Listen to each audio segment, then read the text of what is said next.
I'm Terry Oracle, and this is a reading for VT. VT wants to know about fertility, and we're going to do a general reading as well. So, fertility is here in house 5 or place 5, and we really have no planets. All we have is Eros, so it's kind of funny that Eros is here. Sort of means that we have a lot of love involved. We've had, many love relationships, strong love relationships, but the fertility is off, apparently, because this is a question about fertility. Now, this is a night chart because the ascendant is here and the sun is under the ascendant, even though we're 7:50 a.m., which is normally, when you wake up, but we're looking at later in the year, in December, so whatever. So we don't really have any planets here, and we have nothing, being across from it in opposition. We have nothing being in a square in either direction. So it seems that I don't really see anything that would stop fertility. So now we have to go on kind of an investigation. So we have Aries, and then we have Aries ruler here, and Aries ruler is sort of in the family house. The family house has good and bad within it. So it seems almost like the family is sort of bouncing back and forth, or the home, there's something with the home that's sort of bouncing back and forth between here and sort of maybe not really preventing any issues in this regard, but we have some family issues that are sort of getting in the way. And we have an interesting combination of good and bad in the family, right? So we have Jupiter, which is a benefic, and the Jupiter is a good planet, and the Jupiter is nice and comfy, right, at home.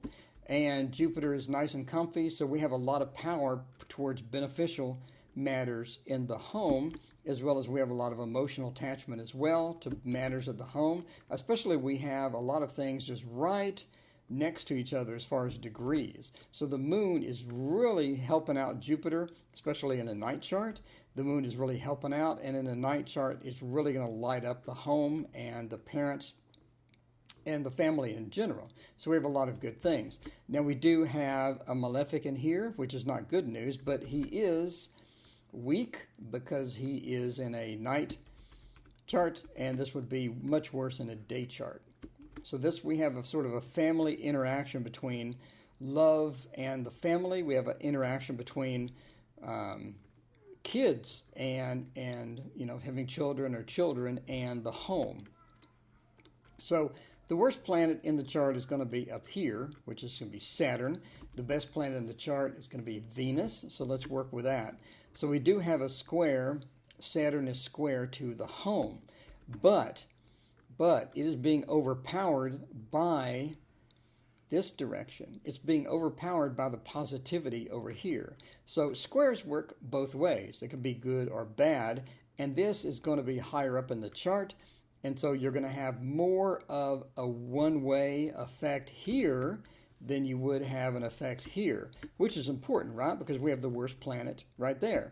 And if the worst planet were allowed to unleash itself with no regard for anybody else in the home, that would be particularly bad. But we don't have that. We have it being overpowered by this direction.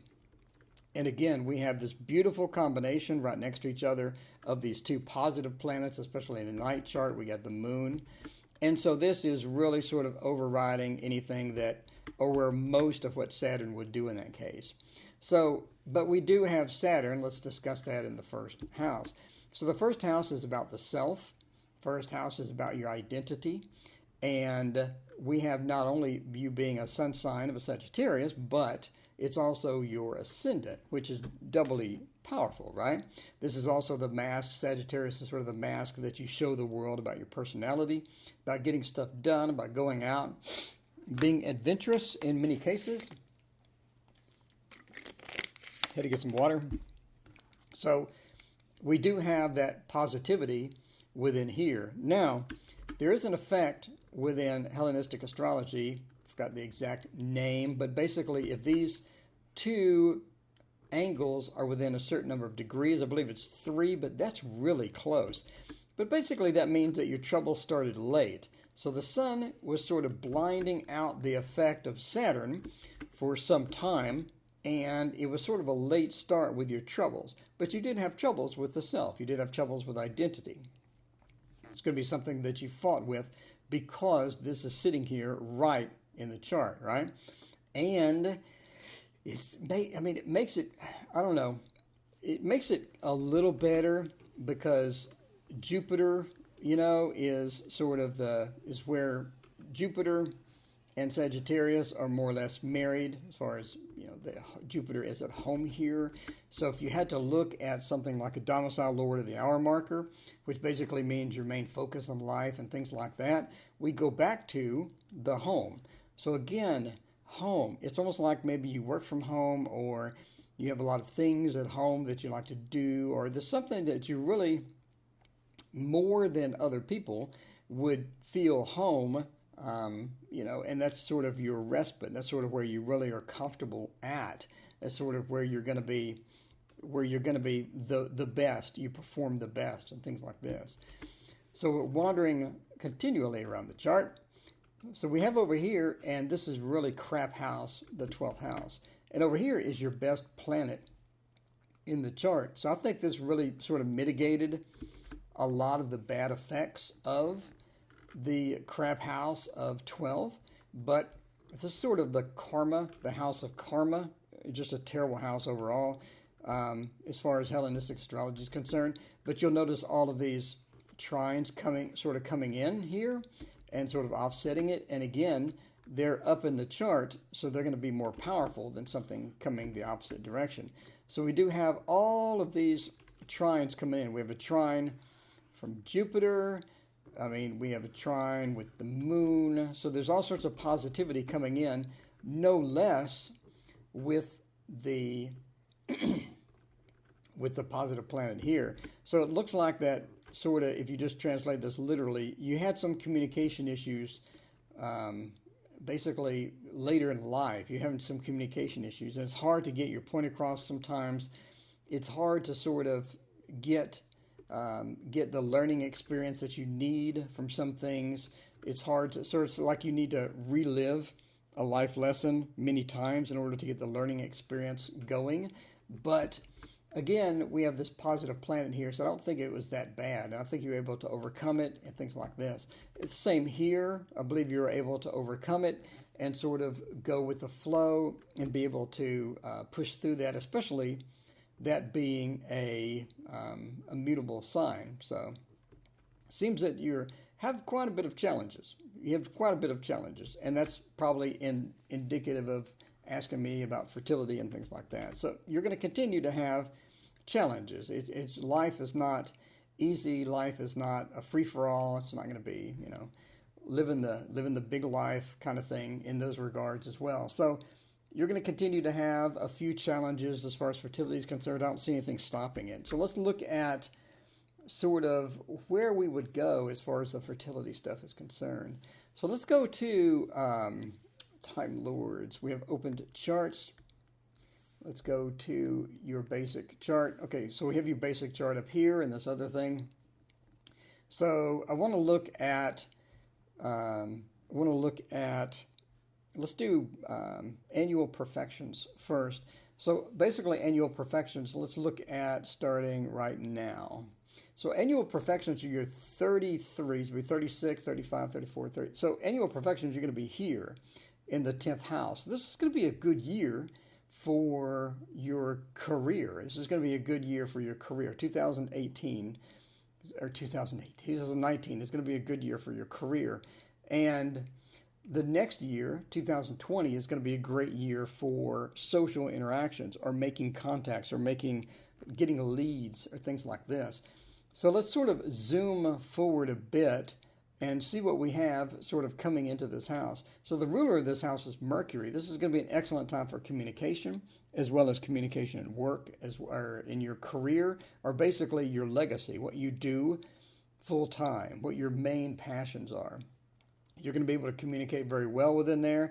But we do have sort of the malefic sort of coming in, and then we have Mercury itself coming in to sort of roost in its own house. So let's go a little bit farther, and we can see about So about 8:16, we start having some issues. Not a lot of issues. They're going to be offset with the best planet in the chart, but we do have a malefic sort of wandering in. So that's why you see over here in the zodiacal releasing sort of an 8:22. It's going to be sort of a bit of a mixture. You're going to have a challenging time, but it's going to be offset again. We have Mercury, we have Venus, and the Sun. The Sun is not as powerful at night, but whatever. But we do have the Sun sort of illuminating this. And again, we're back to your career. So looking at 8:22, start sort of a nice period. It's going to be a decent period. And this is going to be within a Cancer sub-period that started at 7/21. So as you can see, Cancer is sort of where you're winding up. So you're going to have Cancer sort of where you're winding up, your winding up period, and that's going to be followed by Leo. So that's going to be an interesting combination there. So then we have, let's see, Mercury. So let's go over here to, yeah. So right here, you're going to be this 8:22 period. You're going to be over here, and it's going to be a pretty nice period, probably stretching out into 9:21. We go to Leo. So let's look at your, let's look for any LBs. So we had an LB back in 2004, and let's see, 2004. You would have been 19. So we had an LB over in 2004. About 19, it looks like you had some significant change in your life. So you moved from sort of one place to another, or you moved from one aspect of your life into another aspect, no pun intended for zodiacal aspects, but you moved from one thing to another when you were 19. So that was a big LB that you had. I'm kind of curious as to what that was. And let's see. Let's look if we have any more LBs. We do have another, well, 2058. Why even bother mentioning that? Let's look at major periods. It looks like that you had some major periods in 2017 and 2018. So then we have another major period coming up in June of 2021. So that period is going to be right smack in Pisces, which is across the street. So that's going to be all right. It's going to be a medium period. So yeah, so here is a major period and here's a major period. This is a medium period. This is going to be a minor period. So yeah, one of those things. All right, so let's look at some major dates for you coming up. Let's see where your peak periods are. So when I say peak periods, you have different sort of levels of periods within this. Let's get back to the drawing board here. Where's my drawing board? Okay, so you have a ramp up period, then you have a peak period, and then you have a ramp down period. And the ramp down period is many times going to be fairly challenging. So let's look at when your peak periods are, especially if you're working towards a fertility goal. Your peak periods are going to be pretty crucial to getting where you want to go. So let's look at some peak periods for this. All right, so right now, 2018 to 2021, you're sort of in a rundown or ramp down period at this point until 2021. Overall, this is at level 2. So you're sort of in a ramping down period, and you're going to be in another peak period at 2021, and that's what this is sort of indicating as well. Not only is this going to be a peak period, but you're going to be in the 7th place from Fortune, which is going to be excellent for you. So, well, it would be better if you were over here in 10th or you were sitting on Fortune, but it's going to be a medium peak period for you, but I think it's going to be pretty cool for you to chase sort of in that direction. So let's look at things that are coming close. Again, we're in an overall ramp down period, but I want to see something good. Give you some good news here for upcoming dates. So 9/21, we're going to be in Leo, and then, okay, so we're going to be in the Lot of Fortune. So this is going to be, we have 2 major periods to concern ourselves with that are going to be peak periods. And that is going to be Sagittarius. Let me find a Sagittarius. Okay. So that is going to be Sagittarius and then Virgo. So let's hop over here to Virgo. All right. Your biggest peak period, in other words, the best time if you're really going to work towards fertility, if you're really going to try something new, if you really want to just rock the house, it's going to be 11/8 through 12/27. That's going to be big. This is going to be big. And the reason is because we're coming back over here. Where's my graphic? We're coming back over here. You gonna pull up? So we're coming back over here. We're coming home. We're coming back over here to the lot of fortune. So we're coming home. So, place one. And we're going to return to place 1 on 11/8, 2019. That's correct. 11/8, 2019, we're coming home. So we're rounding home base on 11/8, 2019. I think this is going to be your biggest peak period for quite some time. And it's going to be noticeable. I mean, it's going to be big. So if you want to look for fertility, if you want to try for having children, I would look at around this date, 11/8, 2019 to 12/27, 2019. That's going to be your big peak period right there. I would really, really, really focus on that personally, just my opinion based upon what I see in the chart. So then you're going to have a level 3, sort of a ramp down period after that. And the ramp down period is going to be over here. So you're sort of ramping down at this point. And let's see. Then we're moving into Scorpio 1/17/20. So that's going to be a ramp up period. So sorry, we have a ramp down period here. Then we have a ramp up period, sort of coming to a peak period. And that's going to start on 1/17/2020. Let's mark that. So it's 1/17/2020. And the next peak period after that is going to be over here. That's going to be a nice peak period because now we're over here in that's going to be a nice peak period for you as well. And that's going to start 2/23/2020. So we hit here at 2/23/2020.